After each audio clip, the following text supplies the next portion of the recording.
What is going on, everyone? Welcome to the first episode of the AFLW GameDay Squad preseason show, proudly brought to you by the GameDay Society. My name is Mark, and later on I'll be joined by JT from the Stat Lab. We're going to bring you everything you need to get up to speed for this 2025 AFLW season.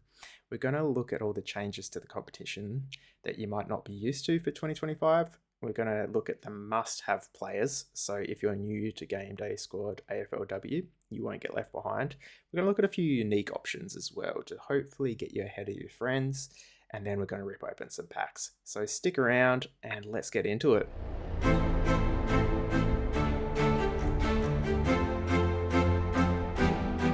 Like I said, there's been quite a few changes to AFLW in this preseason on GameDay Squad. So there's a few things to look out for in 2025. The biggest thing is the introduction of the contender competition, which sits between the starter and the classic tiers in terms of salary cap with $12 million. The biggest difference about this competition is you can only enter it if you don't have a team in the top two tiers of the salary cap. So it means that you can enter this competition without having to worry about coming up against players who have been playing for years and have massive collections of cards. You can kind of use it as an opportunity to get into the game, start building your prize collection or your card collection through prizes, and then build your way into the bigger competitions. The other thing probably the big thing that's changing this season is that there's going to be player card rarity restrictions. So the types of cards that you're allowed to play in each competition. So starter hasn't changed. You can only use bronze cards in that. But the new contender competition only allows you to play bronze, silver, and gold cards. So that drives up the value of those cards a little bit, I think. Classic competitions slightly changed as well. So you can no longer play bronze cards in classic competition, and you can't play diamond cards either. So that will change quite a lot of people's tactics. I know that I tend to pad out my forwards and defenders with bronze cards and then fill up the rest of the salary cap with my midfields, including diamonds. So I'm definitely going to have to change my tactic. And it'll be interesting to see how people adapt to that. You're also allowed 2 special cards in the classic competition, which is different to the men's competition where you're only allowed 1. But only one of those cards can be a prize card. So you can have 1 prize card and 1 all-star card, or you can have 2 all-star cards, or you can just have no special card if you don't have any, and that's absolutely fine. We then move on to the challenger competition, where you can't use silvers or bronzes, but you can use everything else, and you can use more special cards in this. So with the challenger competition, you can have a total of 6 special cards, but you can only have a limit of 2 prize cards. So for those who've been playing for a while, if you've been collecting prize cards, you have to kind of weigh up which ones you're going to use. I think that's a good addition to the competition because it means that you're not going to be kind of accumulating these cards and then make it impossible for other people to catch up.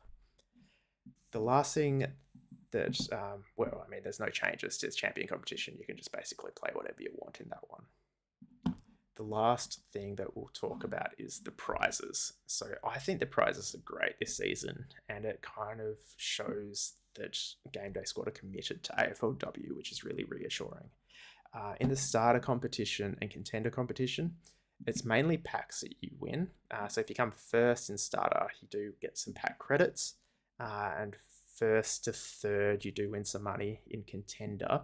But the main thing about these 2 comps I see is the ability to build up your squads to then move into some of these higher up competitions. So with Classic, we've got $150 if you win the round, as well as some common packs, all the way cash prizes down to 10th. And then what's massive is down to 500th. You can win some starter packs, which is awesome because it means that you're going to continually be improving your squads. Challenger is going to be a slightly higher prize pool of $300 for the winner, but champion down here, $500 each round for winning. That's huge. The last thing we need to talk about is seasonal prizes, and they're great again this year. So obviously what we're all looking for is those prize cards, and we do have the opportunity to win them again. But what's really cool is the winner of starter and contender competition, they win a prize card as well. So everyone in the top 10 will win an all-star card, but in those two competitions, they also get a prize card, which is cool. Now, in terms of the selection of prize cards, it's slightly changed this year, as you can see in this table. So it's going to go the top 3 of each competition, working their way down, get to pick. So 1, 2, 3 of champion, get 1, 2, 3 picks, and then we move on to challenger 1, 2, 3, then classic 1, 2, 3, and then back to the champion 4, 5, 6, and so on. Then at the end, the last 2 picks go to the winner of the starter, winner of contender, then the winner of starter. And then finally, we have the GDS Cup. Now, I think they've nailed the order this time. They've changed it around a few times, but I think this is the way to go. It rewards those at the top tiers, but it also means that if you're winning some of the lower, more challenging tiers, you're still getting a good card. One other important thing to note is that you can only win 1 prize card, no matter how many times you feature in the top of each division. So you'll just be rewarded with the best prize card that you would have won. So after that, everyone kind of moves up a space, and then in the other divisions, they kind of move it. The 11th moves up, and so on. But yeah, I think they've nailed the prizes. JT, welcome to the show. You're the first guest we've had, and you're a bit of a stats guru. Probably not self-proclaimed, but well, actually, no, maybe. I don't know. It depends who you ask. Yeah, but we've got you on this show for a bit of a numbers analysis, because a lot of preseason is purely numbers based. Looking at who's moved, who's done what. You're the founder of the Stat Lab. Tell us a bit about that. I've had an idea for a few years now, and I just felt like I've got more of an NRL background, and I just found in that space there was a little bit of information missing, especially in the GDS space. And I looked at it the way I'm like, okay, what don't we have that would be nice to have as a fantasy coach available? So I came up with a couple of ideas, and I've been doing it on the NRL side since the beginning of May. We'll start rolling things out on the AFLW side of things in the next few days. And that's just going to be the 2024 information and the rankings going ahead to the season, and any trends that we saw for different things along. I'm just looking at a couple of things now. I'm digging into if a team was to lose by more than 16 points, which positions were more beneficial against whichever opposition. Yeah. I know the landscape changes from year to year, but that's the sort of thing the Stats Lab has been digging into, just to get an idea and shine a different light on different aspects of GDS AFLW, of little pods that you might be able to pick up because of X, Y, or Z. So that's really what it's about, is just to dig right into the numbers, find things out that, oh, this person will be off most people's radars, but it could be a diamond in the rough and be a great pod of the week, really, outside of your Marinoffs, etc., that you're going to be starting every week. So I'll just go through a couple of things that I've been doing on the NRL side, because the AFLW stuff isn't up and running just yet. Give it a couple of days. But I go into things like player projections, what I've got for them for the NRL. I go into positional analysis at different levels. I've got a pro subscription, an amateur one, and I've just got the one that anyone can action. So I'll just give you a quick, this probably actually won't load up because it's a PDF, but under there I go into each position under this PDF, and you'll be able to see what midfielders average against North Melbourne, if they're higher and lower than the league average, that sort of carry on, or what it'd be like on the AFLW side. I put up a squad to beat every week. I put in, I've got a defence first player and a defence first league metric, and so on and so forth. So that's just a little bit of an idea of what's on the NRL side, and it'll be very, very similar on the AFL side too. So, like I said, this is something for coaches. There will be a lot of it is for free, but there's a subscription package at the moment as well that'll be launched in the next couple of days, outlining what will be available under that as well. So I know you've had a little bit of a look around. What was your thoughts of what you saw on the NRL side, Oh, knowing that isn't your number one sport, but yeah. do you think that sort of thing is like great for the AFLW as well? I will 100% be using this every week. Like it's the NRL side of things. I come from a non NRL state in Australia, so we I know very little about NRL. Uh, but this it just breaks it down into the numbers, which is basically the main thing you should be thinking about when it comes to fantasy sports. It kind of takes the subjective side out of it, and it just gives you the tools to make the decisions that you need to do. So I love it. Where can they find you?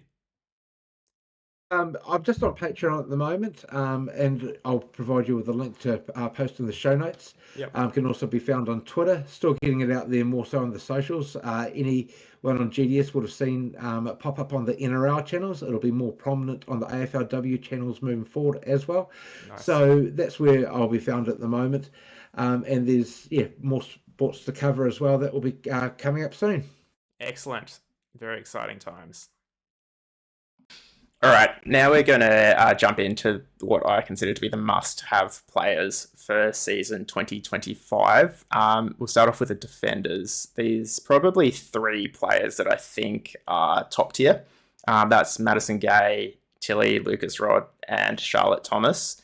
Is there anyone else that you think jumps out as must-haves? Or Maybe not must-haves, but should be in the consideration every week, and that would be Randall, Watson, McAvoy, and Ellinger. Really, got them ranked inside the top 10, Yep. and should be worthy considerations every week. Yeah, no, I think that's a good call. Gay and Lucas Rod, they're just kind of consistent players, which is what you need. They're probably the only ones I can see jumping up into that 130 kind of score. Everyone else, you're kind of looking at consistent 100s, which is great for your defense. Maybe 80s to 100s, but though Gay and Lucas Rod, they're the two that I can actually see having those big midfield scores some week. Charlotte Thomas, I think, is going to be having a breakout year. She's had a couple of pretty good seasons, but she's always been on the verge of those elite seasons. So keep an eye on her.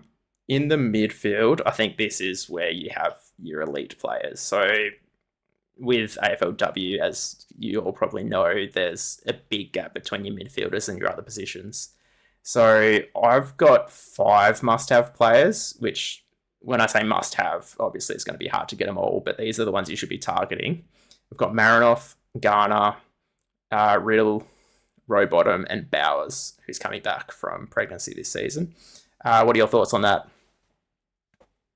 I've got Gardner in there as well. Oh, yeah. Yeah. Sort of looking in between Bowers and Gardner as my 5th or 6th. Yep. I also got Conte, Anderson, Hatchard, and lastly I've got Georgie, Press Park. Yeah, Press Marcus. Yeah. Yeah, thank you very much.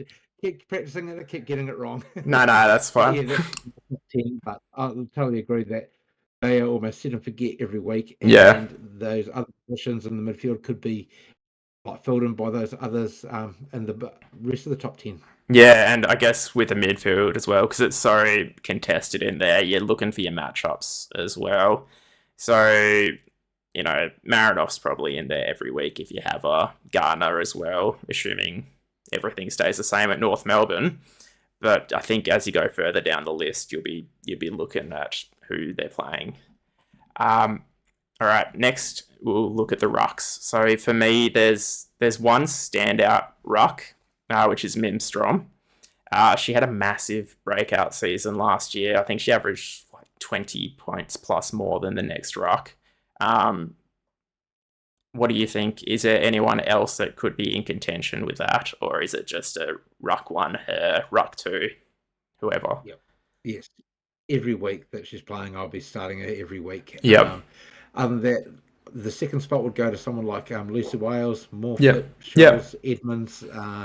They're the top 5 there. It all depends on the matchup, really. I'm going to start every week. So I'll be looking to one of those 4 generally to fill in that second ruck spot. No, I agree with that. Frederick as well is another one from Collingwood. I think could be going okay. But yeah, Morfitt, I think she had a really good season a couple of years ago. Really struggled with injury last year, so hopefully everything going well. She'll be back to that top form. Where And would you put Steph Wales? Where would you well, put Steph Wales if she returns well from ACL injury? yeah, look, if she Yeah, returns well, I would probably put her up there as probably top 3 to 5, maybe. Um, yeah, I think it's just one it's to watch, really. yeah, agree. I probably wouldn't be starting straight away on return, but keep an eye on her, and she'll probably slot in for some weeks. I'd say if you have her.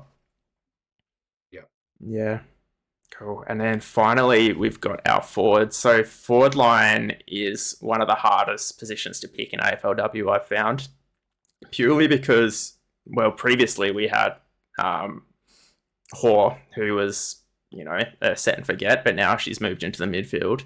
And there's a lot of our good forward options have moved into the midfield this season. So I've got 3 players that I'll be probably targeting and looking to set and forget, but that could change. Who knows? They are Bonnie Too Good, who's just been consistent when she's fit. Zali Goldsworthy, who's come to the forward line from the midfield last season in GameDay Squad sense, and Chloe Malloy, who's returning from injury as well this year, who hopefully can average around that 100 mark. What about you? Anyone else that you're thinking could be up there?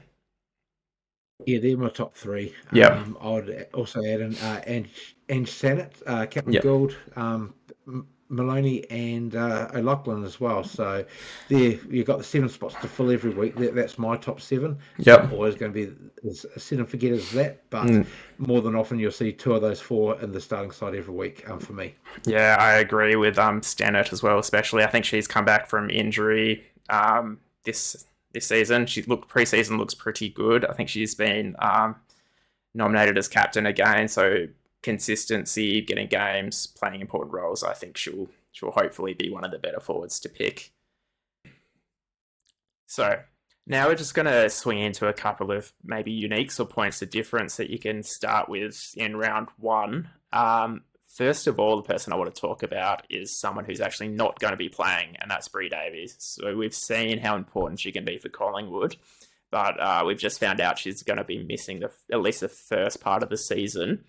Is there anyone there that you think could step up in her place? I know there's a couple of other selectable Collingwood midfielders. Yeah, so you've got Benici and Rowe there that are the 2 more prominent midfielders Yeah. in that team. To be fair, Davies actually helps their performance. Yeah. Okay. Benici averages exactly the same. It's 103 points in 2024 with or without Davies in the team. Yep. But Rowe really drops off with Davies in the teams from 99 average with her in the team down to 84 without. So if you think there's going to be a bit of an upside or pod play, not going to say to anyone not play them, but the data from 2024 doesn't indicate that those players are going to be any more beneficial to play than they are with Davies in the team. Yeah, okay, so it might be a bit of a trap, that one, really, like more than anything. So maybe you could talk your friends into playing him and leave him out. Next one I was looking at is Morfitt in the ruck. She's maybe going to be a point of difference for players just because, last season, heavily affected by injury. She's probably going to she does sit down pretty low on the average ruck for last season. So she might go unnoticed by a few, especially newer players. I think I'm probably going to be starting her round one, assuming everything looks good fitness wise. In the match sim, seemed like she was going okay.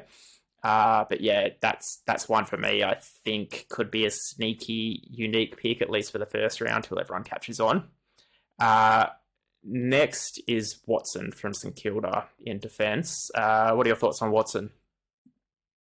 I did a bit of digging into how she performed across different ways last season. So I looked Yeah. at the first half versus second half. So anything from round 1 through to round 5.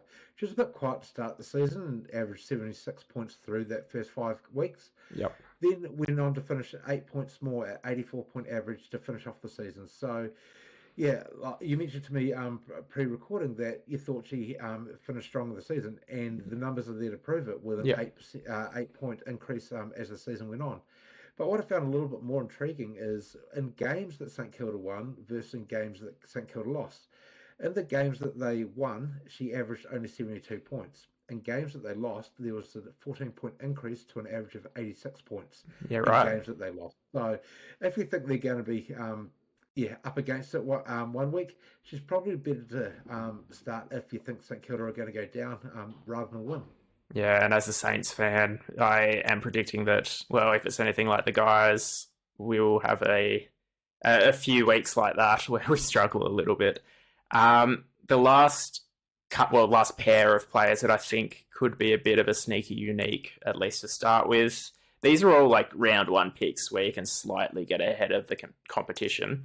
I think the Pressbarkers sisters might go unplayed in the first couple of weeks, and I'm thinking they could go big. They're both quality players. They've both kind of sat on the edge of the elite pack, and they're both quite young still. So I think this season is the season. They've had good pre-seasons.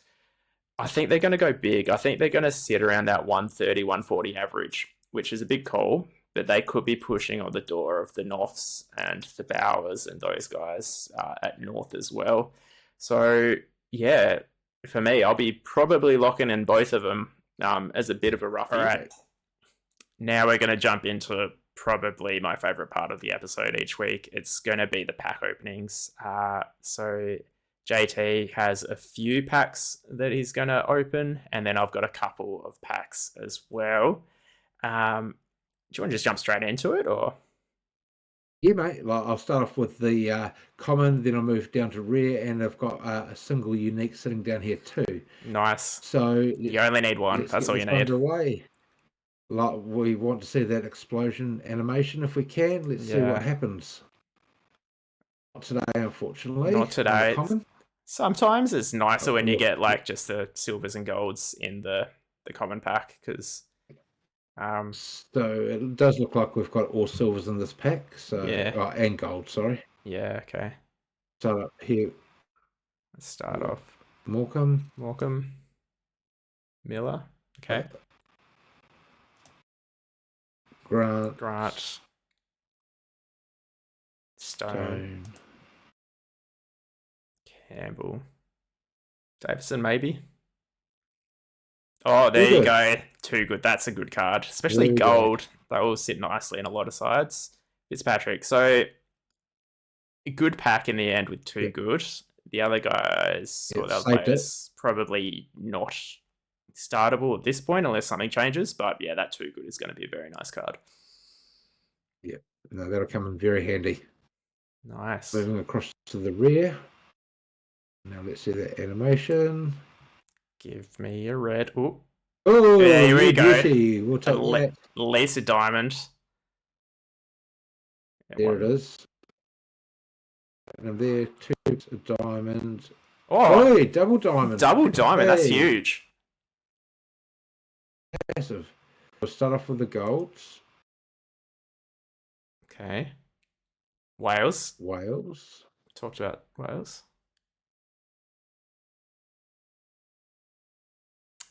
Just make sure I get this right. Yeah. Webster. Midfielder. Roberts. I think Roberts top or bottom will be a good player. Go top, I think. Just go top? Yeah. Okay. Don't think that I saw Adelaide and got excited. Yes, so not quite. And we have got Davis as well. Okay. I mean, you'll take some diamonds. That's it. I mean, that's not a bad red pack, to be honest. But it's absolutely lucky dip. It could be Marinoff, it could be Riddell, whatever it's going to be. But to get 2 diamonds in a rare pack, pretty happy with that on a whole. Yeah, that's good effort. All right. let's finish off with that single unique. I want to see some red here. Yeah, so do I. Or at least an explosion. Oh, All yes, right. it is Well, a that's diamond too. good. Perfect. All right. What team do you reckon? Where's it going to come from? I reckon Geelong. What do you reckon? One? I'm biased towards Mariners, so I'm saying Crows. Yeah, I mean, look, we can pray. I'm dreaming, but yeah, No. he can always dream, so let's get it done. Oh, that is a great card. Yeah. Yeah, that is coming back from injury, one of the better forwards you could probably pack. So Oh, perfect. I think you've done Yeah, that'll be well there. taking that Kate Hall role, maybe not as good as Kate Hall, but Yeah. definitely filling a void in that space anyway. Yeah, for sure. All right, we've just jumped across to my account now, and I've got 3 of the common All-Star packs to open. And I've been having quite a bit of luck with these lately, packing some All-Star cards. There are still some out there from the 2024 season, which will come in handy in your, your classic and your challenger teams. Now, I think I'm just going to start opening. Let's go. Is anyone in particular you're after, or need to add to your collection? I was going to say a Legend Marinov, but I know that card is already out there, unfortunately. So would love some, to be honest, I would love some forwards or defenders. My midfield's pretty decent, just from years of collecting. But my forward line, because that's, a lot of the good forwards and defenders have changed in the last couple of seasons. I need to start chasing them again. So let's go. See that explode animation. The All-Star packs have a different animation. Yeah, I know. So the suspense is even higher. Let's see. Silver, gold, silver. Okay, so silvers and golds, but that's okay. Reed, Kemp. Oops. Oh, didn't mean to open the gold, but that's another. that's a nice surprise. I picked the wrong card. We can be matching. I'll tell you what. I wonder what numbers they are. Back to back, probably. Yeah, true. Sell them as a pair. Grant, Levy, Crozier. Someone who sneakily might be okay, but definitely won't be starting until I know if she's going all right. D. Wardlaw. She's a top goal kicker. A lot of her points do come from goals, though, which can be an issue with St Kilda. And finally, we got Window. So, look, a couple of decent startable cards there with 2 good on Wardlaw, but no All-Stars. And you did ask for some forwards. That's true, I did. And that's, look, now I'm going to ask for some legends. Only it was that easy. Yeah, I know. All right, pack 2. I do love this animation. Yep. And the sound is good. So what have we got? Silver. Ooh, there it is. That's nice. Silver, gold, silver, gold. Do that in a weird order. So we'll start with the silver. Oh, that's a nice card as well. Goldworthy. Moved into the forward line this season. I think based on last season, she's the highest averaging forward. But there has been talk that she's going to be playing a lot more forward time, and a lot of her points came from the midfield, if that makes sense. So I still think she'll be up there as one of the highest scorers. I just don't know if she'll replicate last season, but definitely a good card to have. So you've just picked two. You've just picked 2 of the best forwards that you've gone through your rankings pre this, and that's true. You got your wish. That's true. This is nice. Bogue. Where are we? I'll skip the diamond. Yep. Sullivan. It's been a lot of forwards this pack, or these packs. Low. Williamson. O'Sullivan. Again, different O'Sullivan. Derek. Good player, probably not startable in terms of a fantasy sense. Just one of those midfields that sits around the 100 average, I reckon, which is not quite enough. And finally, the diamond. What club? Ruse. Ruse. Nothing. Look, that I'll be happy with that. There's a lot of good Ruse out there. I think Geelong again. Oh, Stevens. team. Yeah. I mean, hopefully a good player, but won't be starting round one, I don't think, for me, unless something interesting happens in the preseason match. And we'll just open the last common pack. Hopefully we do get a all-star card. That would be nice. I think a diamond still win. Yeah, I mean, look, I really shouldn't complain, should I, from a common? Look at me. And you're getting all the forwards you want. Yeah, I know. Like, this is actually like a good result. So silver, gold, gold, silver, gold, silver, platinum, silver, silver. Okay. Kane, Colvin, Cleary, Frederick, a ruck who I think will start her some rounds, probably definitely not every round, but she's a ruck that you can start in a good matchup. Schultz, Colvin again, Brazil, oh, Mr. Silver, oh, Davey, who we were talking about earlier, won't start initially, but I think that's definitely a card that will come into my side at some point. Finally, you reckon she's due back?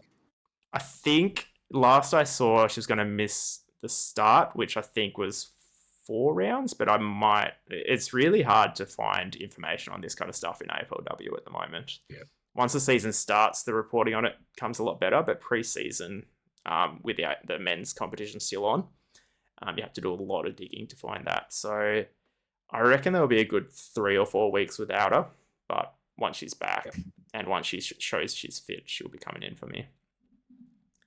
But yeah, definitely some decent startable players for me there, so I can't complain, even though it was just complaining. But anyway.